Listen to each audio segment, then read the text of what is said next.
So KSET ಎಕ್ಸಾಮ್ಗೆ application ಅನ್ನುವಂಥದ್ದು ಹಾಕೋದು ಸ್ಟಾರ್ಟ್ ಆಗಿದೆ. ಸೊ ಯಾವ ರೀತಿಯಲ್ಲಿ ಹಾಕೋದು ಅಂತ ಲೈವ್ ಆಗಿ ಇಷ್ಟನ್ನು ಕೂಡ ನೋಡ್ತಾ ಹೋಗೋಣ. First of all Google Chrome ಅನ್ನು ಓಪನ್ ಮಾಡಿ ಕೆಸೆಟ್ 2026 ಅಂತ ಹೇಳಿ ಸರ್ಚ್ ಮಾಡಿ. ಕ್ರೋಮ್ ಅಥವಾ ಮೈಕ್ರೋಸಾಫ್ಟ್ ಎಡ್ಜ್, ನೀವು ಲ್ಯಾಪ್ಟಾಪ್ ಅನ್ನು ಬಳಸ್ತಾ ಇದ್ದೀರಾ ಅಂದ್ರೆ ಮೈಕ್ರೋಸಾಫ್ಟ್ ಎಡ್ಜ್, ಅಕಸ್ಮಾತ್ ಕ್ರೋಮ್ ಇತ್ತು ಅಂದ್ರೆ ಕ್ರೋಮ್ ಅನ್ನು ಓಪನ್ ಮಾಡ್ಕೊಳ್ಳಿ. ಮೊಬೈಲ್ ಅನ್ನು ಯೂಸ್ ಮಾಡ್ತಾ ಇದ್ರೆ ಡೆಸ್ಕ್ ಟಾಪ್ ಸೈಟ್ ಅನ್ನು ಆನ್ ಮಾಡ್ಕೊಳ್ಳಿ. ಸೊ ಅಲ್ಲಿ ನೀವು ಕೆಸೆಟ್ 2026 ಅಂತ ಕ್ರೋಮ್ ಅಲ್ಲಿ ಸರ್ಚ್ ಮಾಡಿದ್ರೆ ಫಸ್ಟ್ ಆಪ್ಷನ್ ಬರುತ್ತೆ, ಅದು ಅಫಿಷಿಯಲ್ ಲಿಂಕ್ ಆಗಿರುತ್ತೆ, ಅದರ ಮೇಲೆ ಕ್ಲಿಕ್ ಮಾಡಿ. ಸೊ ಆಗ ನಿಮಗೆ ಈ ರೀತಿಯ ಒಂದು ಪೇಜ್ ಅನ್ನುವಂಥದ್ದು ಓಪನ್ ಆಗುತ್ತೆ. ಸೊ ಅದರಲ್ಲಿ ಇಲ್ಲಿ ಕಾಣಿಸ್ತಾ ಇರ್ಬೋದು UGCET 2026 ಆನ್ಲೈನ್ ಅರ್ಜಿ ಲಿಂಕ್ ಅಂತ ತೋರಿಸ್ತಾ ಇದೆ. ಕೆಸೆಟ್ ಅಥವಾ UGCET, ಸೊ ಎರಡು ಕೂಡ ಒಂದೇ ಆಗಿರುತ್ತೆ. ಅದರ ಮೇಲೆ ನಾವು ಕ್ಲಿಕ್ ಮಾಡಬೇಕಾಗಿರುತ್ತೆ. ಸೊ ಕಾಣಿಸ್ತಾ ಇದೆಯಲ್ವಾ, ಈ ಆಪ್ಷನ್ ಆಗಿರುತ್ತೆ. ಸೊ ಇದರ ಮೇಲೆ ನಾವು ಕ್ಲಿಕ್ ಅನ್ನ ಮಾಡಬೇಕಾಗಿರುತ್ತೆ. ಸೊ ಅದರ ಮೇಲೆ ಕ್ಲಿಕ್ ಮಾಡಿದಾಗ ನಿಮಗೆ ಈ ರೀತಿಯ ಒಂದು ಪೇಜ್ ಅನ್ನುವಂಥದ್ದು ಓಪನ್ ಆಗುತ್ತೆ. ಸೊ ನಾವಿನ್ನೂ ರಿಜಿಸ್ಟರ್ ಆಗಿಲ್ಲ. ಇಲ್ಲಿ ಅಪ್ಲಿಕೇಶನ್ ನಂಬರ್ ಅನ್ನ ಕೇಳ್ತಾ ಇದೆ, ಬಟ್ ನಮಗಿನ್ನೂ ಅಪ್ಲಿಕೇಶನ್ ನಂಬರ್ ಎಲ್ಲ ಸಿಕ್ಕಿಲ್ಲ. ಸೊ ನಾವಿನ್ನು ನ್ಯೂ ಯೂಸರ್ ಆಗಿರ್ತೀವಿ. ಸೊ ಅದಕ್ಕಾಗಿ ಇಲ್ಲಿ ಲಾಸ್ಟ್ಗೆ ಒಂದು ಆಪ್ಷನ್ ಇರುತ್ತೆ, ಹೊಸ ಬಳಕೆದಾರ ಅಥವಾ ನ್ಯೂ ಯೂಸರ್ ರಿಜಿಸ್ಟರ್ ಅಂತ. ಸೊ ಅದರ ಮೇಲೆ ಕ್ಲಿಕ್ ಅನ್ನ ಮಾಡಬೇಕಾಗಿರುತ್ತೆ. ಸೊ ಅದರ ಮೇಲೆ ಕ್ಲಿಕ್ ಮಾಡಿದ್ಮೇಲೆ ನಿಮಗೆ ಈ ರೀತಿಯ ಒಂದು ಆಪ್ಷನ್ ಅನ್ನುವಂಥದ್ದು ಬರುತ್ತೆ. ಸೊ ಇಲ್ಲಿ ನಿಮಗೆ ಕಾಣಿಸ್ತಾ ಇರ್ಬೋದು ಆಟೋಮೆಟಿಕ್ ಆಗಿ IP ಅಡ್ರೆಸ್ ಅನ್ನುವಂಥದ್ದು ರಿಜಿಸ್ಟರ್ ಆಗುತ್ತೆ. ಸೊ ಅದರ ಬಗ್ಗೆ ನಿಮಗೆ ಯಾವುದೇ ರೀತಿ ಟೆನ್ಷನ್ ಬೇಡ, ಇದನ್ನ ಇಗ್ನೋರ್ ಮಾಡಿ. ಸೊ ಇಲ್ಲಿ ಕೇಳ್ತಾ ಇದೆ, have you completed SLC from Karnataka government ಅಂತ ಹೇಳಿ. ಸೊ ನಾವು ಕರ್ನಾಟಕದಲ್ಲೇ ಓದಿರೋರು ಆಗಿದ್ದೀವಿ. ಸೊ ಅದಕ್ಕಾಗಿ ನಾವು ಇಲ್ಲಿ ಹೌದು ಅನ್ನೋ ಆಪ್ಷನ್ ಅನ್ನ ಕ್ಲಿಕ್ ಮಾಡೋಣ. ಇಲ್ಲಿ ಹೌದು ಅಂತ ಕ್ಲಿಕ್ ಮಾಡ್ತಿದ್ದಾಗೆ ನಮಗೆ ಆಟೋಮೆಟಿಕ್ ಆಗಿ ನೆಕ್ಸ್ಟ್ ಆಪ್ಷನ್ಗಳು ಬರ್ತವೆ.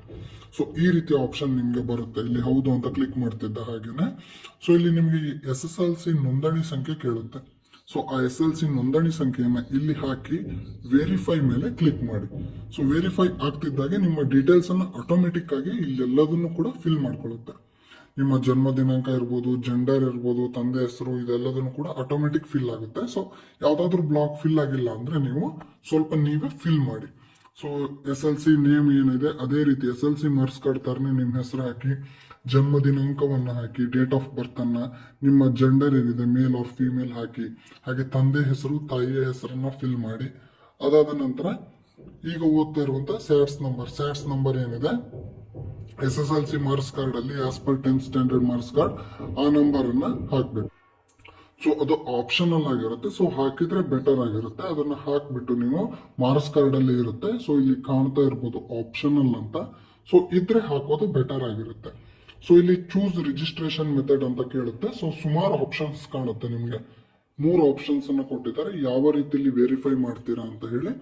ಸೊ ನಾವು KYC ಮೂಲಕ ಮಾಡೋಣ. ಆಧಾರ್ ಕಾರ್ಡ್ ವೆರಿಫಿಕೇಶನ್ ಏನಿದೆ ಅದನ್ನ ನಾನು ಟಿಕ್ ಮಾರ್ಕ್ ಅನ್ನ ಹಾಕ್ಬಿಟ್ಟು ರಿಜಿಸ್ಟರ್ ಥ್ರೂ ಆಧಾರ್ ಅನ್ನುವಂತಹ ಆಪ್ಷನ್ ಏನಿದೆ ಅದನ್ನ ಕ್ಲಿಕ್ ಮಾಡೋಣ. ಸೊ ಅಕಸ್ಮಾತ್ ಡಿಜಿ ಲಾಕರ್ ಥ್ರೂನು ಆಗ್ಬೋದು.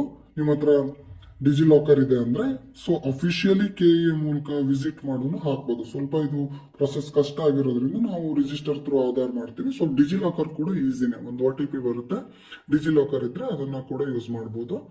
ಸೊ ಅದ್ರ ಮೇಲೆ ಕ್ಲಿಕ್ ಮಾಡ್ತಿದ್ದ ಹಾಗೆ ನಿಮ್ಗೆ ಇಲ್ಲಿ ಈ ರೀತಿ ಆಪ್ಷನ್ ಬರುತ್ತೆ. ಇದ್ರ ಮೇಲೆ ಟಿಕ್ ಮಾರ್ಕ್ ಅನ್ನ ಹಾಕಿ ಇಲ್ಲಿ ಪ್ರೊಸೀಡ್ ಅಂತ ಹೇಳಿ ಆಪ್ಷನ್ ಅನ್ನ ಚೂಸ್ ಮಾಡಿ. ಸೊ ಅಲ್ಲಿ ನಿಮಗೆ ಆಧಾರ್ ಕಾರ್ಡ್ ನಂಬರ್ ಅನ್ನ ನಿಮ್ಗೆ ಇಲ್ಲಿ ಕೇಳುತ್ತೆ. ಸೊ ನಿಮ್ಮ ಆಧಾರ್ ಕಾರ್ಡ್ ನಂಬರ್ ಅನ್ನ ಇಲ್ಲಿ ಫಿಲ್ ಮಾಡಿ ಇಲ್ಲಿ ಟಿಕ್ ಮಾರ್ಕ್ ಅನ್ನ ಹಾಕಿ ಪ್ರೊಸೀಡ್ ಅನ್ನ ಕೊಡ್ಬೇಕಾಗಿರುತ್ತೆ. ಸೊ ಇಲ್ಲಿ ಈ ರೀತಿಯದ್ದು ಎಲ್ಲ ಆಪ್ಷನ್ಗಳು ಬರುತ್ತೆ. ಸೊ ಇದರಲ್ಲಿ ನೀವು ಇಲ್ಲಿ OTP ಅನ್ನ ಸೆಲೆಕ್ಟ್ ಮಾಡಿ. ಇಲ್ಲಿ ಕಾಣಿಸ್ತಾ ಇದೆಯಲ್ಲ, OTP ಗೆ ಟಿಕ್ ಮಾರ್ಕ್ ಅನ್ನ ಹಾಕ್ಬಿಟ್ಟು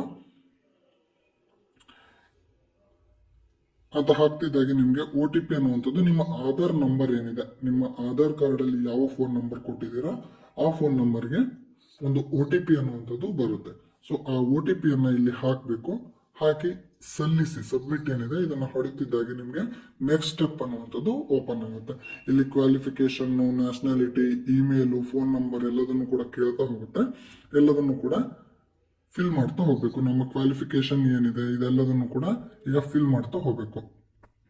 ಫಸ್ಟ್ ಆಫ್ ಆಲ್ ನಾವು ಕ್ವಾಲಿಫಿಕೇಶನ್ ಅನ್ನ ಸೆಲೆಕ್ಟ್ ಮಾಡಿದ ಕೂಡಲೇ ಇಲ್ಲಿ ಕೇಳ್ತಾ ಇದೆ ಸೈನ್ಸು, ಆರ್ಟ್ಸು, ಕಾಮರ್ಸು, ಫಾರ್ಮಸಿ ಯಾವ್ದಿದೆ ಅಂತ ಹೇಳಿ ಕೇಳ್ತಾ ಇದೆ. ಸೊ ಅದನ್ನ ನಾವು ಇಲ್ಲಿ ಫಿಲ್ ಮಾಡಬೇಕಾಗಿರುತ್ತೆ. ಸೊ ನಂದಿರುವಂತದ್ದು ಸೆಕೆಂಡ್ PUC ಸೈನ್ಸ್. ಸೊ ಅದನ್ನ ನಾನು ಚೂಸ್ ಮಾಡ್ತೀನಿ. ಸೊ ನಿಮ್ದೇನಿದೆ ಅದನ್ನ ನೀವು ಚೂಸ್ ಮಾಡಬೇಕಾಗಿರುತ್ತೆ. ಸೊ ನಾನಿಲ್ಲಿ second P U C 12th standard science ಅನ್ನೋದನ್ನ ಸೆಲೆಕ್ಟ್ ಮಾಡಿದ್ದೀನಿ.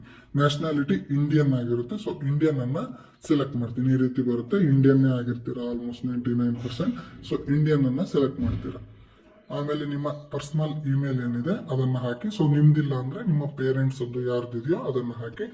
ಅದೇ ರೀತಿಯಲ್ಲಿ ಮೊಬೈಲ್ ನಂಬರ್ನ ಹಾಕಿ. ನಿಮ್ದಿದ್ರೆ ನಿಮ್ಮ ಮೊಬೈಲ್ ನಂಬರ್ ಹಾಕಿ, ಇಲ್ಲ ಪೇರೆಂಟ್ಸ್ ಇದ್ರೆ ಪೇರೆಂಟ್ಸ್ ಅದನ್ನ ಹಾಕಿ. ಒಂದೊಂದ್ಸರಿ OTP ಬೇಕಾಗಿರುತ್ತೆ, ಸೊ ಹ್ಯಾಂಡಿ ಇರುವಂತ ಫೋನ್ ನಂಬರ್ನ ಹಾಕಿ. ಸೊ OTP ಎಲ್ಲ ಸಿಕ್ಕರೆ ನಿಮ್ಗೆ ಈಸಿಯಾಗಿ ಕೊಡೋಕಾಗೋ ರೀತಿಯ ಫೋನ್ ನಂಬರ್ನ ಕೊಡೋದನ್ನ ಮರಿಬೇಡಿ. ಅದೇ ರೀತಿಯಲ್ಲಿ OTP ಅನ್ನುವಂಥದ್ದು ನಾವು ಯಾವ ಇಮೇಲ್ ಇರ್ತೀವಲ್ವಾ ಆ ಇಮೇಲ್ಗೆ ಒಂದು OTP ಬರುತ್ತೆ. ಆ OTP ಅನ್ನ ಇಲ್ಲಿ ಹಾಕ್ಬೇಕಾಗಿರುತ್ತೆ. ಇಮೇಲ್ ಅನ್ನು ಓಪನ್ ಮಾಡಿದ್ರೆ ನಿಮ್ಗೆ ಅಲ್ಲಿ OTP ಅನ್ನುವಂಥದ್ದು ಸಿಗುತ್ತೆ. ಅದೇ ರೀತಿಯಲ್ಲಿ ಮೊಬೈಲ್ ನಂಬರ್ನ ಹಾಕಬೇಕು. ಮೊಬೈಲ್ ನಂಬರ್ಗೆ ಕೂಡ ಒಂದು OTP ಬರುತ್ತೆ. ಅವೆರಡನ್ನು ಕೂಡ ನಾವು ಫಿಲ್ ಮಾಡಬೇಕಾಗಿರುತ್ತೆ. ಅದಾದ ಮೇಲೆ ನಮಗೆ ಒಂದು ಪಾಸ್ವರ್ಡ್ ಅನ್ನ ಕೇಳುತ್ತೆ. ಪಾಸ್ವರ್ಡ್ ಅಲ್ಲಿ ರೂಲ್ಸ್ ಏನಪ್ಪಾ ಅಂದ್ರೆ ನಿಮ್ಗೆ ಅದರಲ್ಲಿ ಕ್ಯಾಪಿಟಲ್ ಲೆಟರ್ ಇರಬೇಕು, ಸ್ಮಾಲ್ ಲೆಟರ್ ಇರಬೇಕು, ಒಂದಾದ್ರೂ ಸ್ಪೆಷಲ್ ಕ್ಯಾರೆಕ್ಟರ್ ಇರಬೇಕು, ಮತ್ತೆ ಆಲ್ಫಾಬೆಟ್ಸ್ ಇರಬೇಕು, ನಂಬರ್ಸ್ ಇರ್ಬೇಕು. ಅಂದ್ರೆ ನಂಬರ್ಸ್ ಅಂದ್ರೆ 1, 2, 3 ಈ ರೀತಿ ನಂಬರ್ಸ್ ಇರಬೇಕು.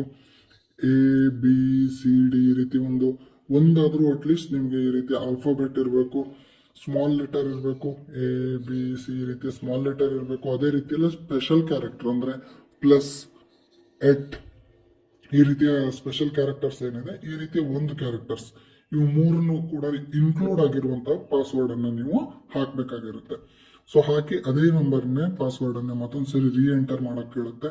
ಸೊ ಅದನ್ನ ಕೇಳಿ ಆದ ನಂತರ ನಿಮ್ಮ ಲೇಟೆಸ್ಟ್ ಫೋಟೋವನ್ನ ಕೇಳುತ್ತೆ. ಸೊ ಫೋಟೋ ನೆನಪಿರ್ಲಿ 50 KB ಕಮ್ಮಿ ಇರಬೇಕು, ಮತ್ತೆ JPG ಅಥವಾ JPEG ಈ ಫಾರ್ಮೆಟ್ ಅಲ್ಲೇ ಇರಬೇಕು. ಇಲ್ಲ ಅಂದ್ರೆ ಫೋಟೋ ಅನ್ನುವಂಥದ್ದು ರಿಜೆಕ್ಟ್ ಆಗುತ್ತೆ. ನಿಮ್ಮ ಅಪ್ಲಿಕೇಶನ್ ಮತ್ತೆ ಏನು 2ನೇ ಸ್ಟೇಜ್ ಇದೆ ಅಲ್ಲಿಂದನೇ ಮತ್ತೆ ರಿಜಿಸ್ಟರ್ ಮಾಡ್ಕೊಂತ ಬರಬೇಕಾಗುತ್ತೆ. ಸೊ ಫೋಟೋವನ್ನು 50 KB ಕಮ್ಮಿ ಇಡಿ, ಮತ್ತೆ JPG ಫಾರ್ಮೆಟ್ ಅಲ್ಲಿ ಇರುವಂತದ್ದು ಬೆಟರ್. ಸೊ ಫೋಟೋ ಕನ್ವರ್ಟರ್ ಅಥವಾ ಈ ರೀತಿ ಆಪ್ಗಳಲ್ಲಿ ನೀವು ಅದನ್ನ ರೆಡ್ಯೂಸ್ ಮಾಡಬಹುದಾಗಿರುತ್ತೆ. ಇಲ್ಲ ವಾಟ್ಸಪ್ ಯಾರ್ದಿಗಾರು ಕಳಿಸ್ಕೊಂಡ್ರೆ ನಿಮ್ಗೆ ಆಟೋಮೆಟಿಕ್ ಅದರ ಸೈಜ್ ಅನ್ನುವಂಥದ್ದು ಕಮ್ಮಿ ಆಗುತ್ತೆ. ಸೊ ಅದಾಗ್ಲಿಲ್ಲ ಅಂದ್ರೆ ನಿಮ್ಗೆ ಪ್ಲೇಸ್ಟೋರ್ ಅಲ್ಲಿ ಫೋಟೋ ಕನ್ವರ್ಟರ್ ಅನ್ನುವಂತ ಆಪ್ ಯಾವ್ದಾದ್ರು ಡೌನ್ಲೋಡ್ ಮಾಡಿದ್ರು ಅಲ್ಲಿಂದ ಕೂಡ ಮಾಡಬಹುದಾಗಿರುತ್ತೆ. ಸೊ ಚೂಸ್ ಫೈಲ್ ಅನ್ನು ಕೊಟ್ರೆ ನಿಮ್ಗೆ ಆಟೋಮೆಟಿಕ್ ನಿಮ್ಮ ಗ್ಯಾಲರಿಯಲ್ಲಿ ಇರುವಂತಹ ಫೋಟೋವನ್ನ ಅಲ್ಲಿ ಸೆಲೆಕ್ಟ್ ಮಾಡೋ ಆಪ್ಷನ್ ಬರುತ್ತೆ. ಅಲ್ಲಿ ನಾವು ಸೆಲೆಕ್ಟ್ ಅನ್ನ ಮಾಡ್ತೀವಿ. ಇಲ್ಲಿ ಕ್ಯಾಪ್ಚಾ ಇರುತ್ತೆ, ಇದೇ ಕ್ಯಾಪ್ಚಾವನ್ನ ಇಲ್ಲಿ ಫಿಲ್ ಮಾಡಬೇಕಾಗಿರುತ್ತೆ. ಆ ಕ್ಯಾಪ್ಚಾವನ್ನು ಫಿಲ್ ಮಾಡಿದ ನಂತರ ನಮಗೆ ನೆಕ್ಸ್ಟ್ ಸ್ಟೆಪ್ ಅನ್ನುವಂಥದ್ದು ಬರುತ್ತೆ. ಸೊ ನೋಡ್ತಾ ಇರ್ಬೋದು, ನಾನು JPG ಫಾರ್ಮೆಟ್ ಅಲ್ಲಿ ಇರುವಂತಹದ್ದೇ ಒಂದು ಫೋಟೋವನ್ನ ಚೂಸ್ ಮಾಡಿದ್ದೇನೆ. ಅದೇ ರೀತಿಯಲ್ಲಿ ಇರುವ ಕ್ಯಾಪ್ಚಾವನ್ನ ಅದೇ ರೀತಿಯಲ್ಲಿ ಹಾಕಿದ್ದೇನೆ. ಸೊ ಅದಾದ ನಂತರ ವೆರಿಫೈ ಅನ್ನುವಂಥದ್ದು ಆಪ್ಷನ್ ಏನಿದೆ ಇಷ್ಟನ್ನು ಎಲ್ಲದನ್ನು ಕೂಡ ಫಿಲ್ ಮಾಡಿ ಸಬ್ಮಿಟ್ ಬಟನ್ ಅನ್ನು ನಾನು ಹೊಡಿತೀನಿ. ಸಬ್ಮಿಟ್ ಬಟನ್ ಅನ್ನು ಹೊಡಿತಾ ಇದ್ದ ಹಾಗೇನೆ ನಮಗೆ ಇಲ್ಲಿ ಕಾಣಿಸ್ತಾ ಇದೆ registration is complete, login details ಅಂತ ನನ್ನ ಅಪ್ಲಿಕೇಶನ್ ನಂಬರ್ ಕೊಟ್ಟಿದೆ, ಪಾಸ್ವರ್ಡ್ ನೀವೇನ್ ಇಟ್ಟಿದ್ದೀರೋ ಅದೇ. ಸೊ ನಮ್ಮ ಹತ್ರ ಈಗ ಏನಿದೆ ಅಪ್ಲಿಕೇಶನ್ ನಂಬರ್ ಇದೆ, ಅದೇ ರೀತಿಯಲ್ಲಿ ಪಾಸ್ವರ್ಡ್ ಕೂಡ ಇದೆ. ಅಪ್ಲಿಕೇಶನ್ ನಂಬರ್ ಇದೆ, ಹಾಗೆ ಪಾಸ್ವರ್ಡ್ ಕೂಡ ನಮ್ಗೆ ಸಿಕ್ಕಿದೆ. ಸೊ ಮತ್ತೊಂದ್ಸರಿ ಈಗ ನಾವು ಫಸ್ಟ್ ಪೇಜಿಗೆ ಹೋಗೋಣ. ಮತ್ತೆ ಇಷ್ಟನ್ನು ಹೋಮ್ ಹೊಡ್ಕೊಳ್ಳಿ. ಹೋಮ್ ಈ ಬಟನ್ ಏನಿದೆ ಹೋಮ್ ಹೊಡೀರಿ. ಹೋಮ್ಗೆ ಹೊಡೆದ್ಬಿಟ್ಟು ಮತ್ತೆ ಇನ್ನೊಂದ್ಸರಿ KSET 2026 ಅಂತ ಹೇಳಿ ಫಸ್ಟ್ ಏನ್ ತೋರಿಸಿದ್ನಲ್ವಾ ಅದೇ ರೀತಿಯಲ್ಲ ಸರ್ಚ್ ಮಾಡಿ. ಸೊ ಅದಾದ ನಂತರ ಮತ್ತೊಮ್ಮೆ ಇದೇ ಆಪ್ಷನ್ಗೆ ಬನ್ನಿ. ಅದಾದ ನಂತರ ನಿಮಗೆ ಈ ಸರಿ ಹೊಸ ಬಳಕೆದಾರ ಅನ್ನುವಂತ ಆಪ್ಷನ್ ಏನಿದೆ ಅದಕ್ಕೆ ಹೋಗೋ ಅವಶ್ಯಕತೆ ಇಲ್ಲ. ಯಾಕಂದ್ರೆ ನಮ್ಮ ಹತ್ರ ಈಗ ಅಪ್ಲಿಕೇಶನ್ ನಂಬರ್ ಸಿಕ್ಕಿದೆ, ಅದರ ಪಾಸ್ವರ್ಡ್ ಅನ್ನುವಂಥದ್ದು ಸಿಕ್ಕಿದೆ, ಈ ಕ್ಯಾಪ್ಚಾವನ್ನ ಅದಕ್ಕೆ ಕೊಟ್ಟಿದೆ. ಈ ಕ್ಯಾಪ್ಚಾವನ್ನ ಇಲ್ಲಿ ಫಿಲ್ ಮಾಡ್ತೀವಿ. ಮತ್ತೆ ಮುಂದಿನ ಸ್ಟೆಪ್ ಅನ್ನ ಲಾಗಿನ್ ಯೂಸಿಂಗ್ OTP ಅಂತ ಹೇಳಿ ಕೊಡ್ತೀವಿ. ಸೊ ಇದಾದ ಮೇಲೆ ಮುಂದಿನ ಸ್ಟೆಪ್ಗಳೇನಿದೆ, ಲಾಗಿನ್ ಆದ ಮೇಲೆ ಎಲ್ಲವನ್ನು ಕೂಡ ನಾವು ಡಾಕ್ಯುಮೆಂಟ್ಸ್ ಏನಿದೆ, ಎಲ್ಲ ಪ್ರೊಸೆಸ್ ಏನಿದೆ ಎಲ್ಲವನ್ನು ಕೂಡ ವೆರಿಫೈ ಮಾಡ್ತಾ ಹೋಗ್ಬೇಕು. ನಮ್ಮ ರಿಜಿಸ್ಟ್ರೇಷನ್ ಅನ್ನುವಂಥದ್ದು ಈಗ ಆಗಿದೆ, ಬಟ್ ನೆಕ್ಸ್ಟ್ ಸ್ಟೆಪ್ ಏನಿದೆ ಸ್ವಲ್ಪ ಕಾಂಪ್ಲೆಕ್ಸ್ ಇದೆ. ಸೊ ಅದರ ಮೇಲೆ ಇದಕ್ಕೆ ರೆಸ್ಪಾನ್ಸ್ ಚೆನ್ನಾಗಿ ಬಂದ್ರೆ ಯಾವ ರೀತಿ ಮಾಡೋದು ಅನ್ನೋ ವಿಡಿಯೋವನ್ನು ನಿಮ್ಗೆ ಹಾಕಿ ತೋರಿಸ್ತೀನಿ.